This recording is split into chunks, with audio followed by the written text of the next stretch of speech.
ഇത് രാഹുൽ ഈശ്വർ, മലയാളികൾക്കെല്ലാം സുപരിചിതനായ മനുഷ്യൻ, തികഞ്ഞ ഹിന്ദു മതവിശ്വാസി, എല്ലാ മതങ്ങളെയും ബഹുമാനിക്കണം എന്ന് പഠിച്ചിട്ടുള്ള മനുഷ്യൻ.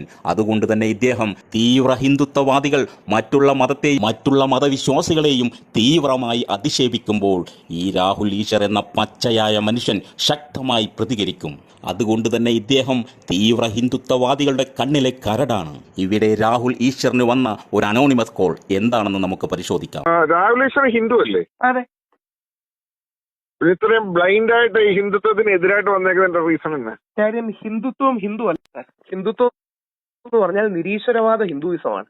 ഹിന്ദുക്കളിലെ പൊളിറ്റിക്കൽ സാധനമാണ് പൊളിറ്റിക്കൽ ഹിന്ദുത്വം. ഇപ്പം ഗാന്ധിജിയോ വിവേകാനന്ദരോ ഒന്നും ഹിന്ദുത്വവാദികളായിരുന്നില്ല, അവർ ഹിന്ദുക്കളായിരുന്നു. അപ്പൊ ഹിന്ദുത്വം വേറെ, ഹിന്ദു വേറെ.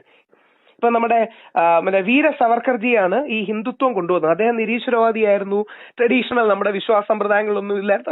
അദ്ദേഹത്തെ എനിക്ക് ബഹുമാനമാണ്. പക്ഷെ അത് രാഷ്ട്രീയ ഹിന്ദുത്വമാണ്, അതിന് ആത്മീയതയുമായിട്ട് ബന്ധമൊന്നുമില്ല. ഗോഡ്സെ അങ്ങനെ ഒരു തീവ്ര ഹിന്ദുത്വവാദിയായിരുന്നു. ഗോഡ്സെ എന്ന് പറയുന്നത് നമ്മുടെ രാഷ്ട്രപിതാവിനെ കൊന്ന വ്യക്തി ഇതേപോലെ തീവ്ര ഹിന്ദുത്വവാദിയായിരുന്നു.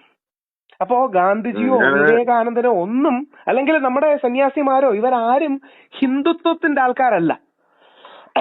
ഇപ്പൊ നമ്മുടെ വീര സവർക്കർ പോലുമേ ഈശ്വരവിശ്വാസിയൊന്നും ആയിരുന്നില്ല. നമ്മുടെ ഈശ്വരവിശ്വാസം, അമ്പലമോ, ആചാരം, ആത്മീയത, സന്യാസം, ഇത്തരം കാര്യങ്ങൾക്കൊന്നും വീര സവർക്കർക്ക് യാതൊരു താല്പര്യമില്ലായിരുന്നു. അത് വേണമെന്നല്ല, പക്ഷെ അങ്ങനെ ഒരു വിശ്വാസിയെ ആയിരുന്നില്ല അദ്ദേഹം. ഹിന്ദുത്വം എന്ന് പറയുന്നത് പൊളിറ്റിക്കൽ ഹിന്ദുയിസമാണ്. കേട്ടില്ലേ, രാഹുലിനെ ഒന്ന് മലർത്തിയടിക്കാമെന്ന് കരുതിയ മനുഷ്യൻ രാഹുൽ ഈശ്വറിന് മുന്നിൽ തോറ്റ് തുന്നം പാടിയത് കണ്ടില്ലേ? ഇതുപോലത്തെ ലക്ഷക്കണക്കിന് ആൾക്കാരുണ്ട് നമ്മുടെ ലോകത്ത്.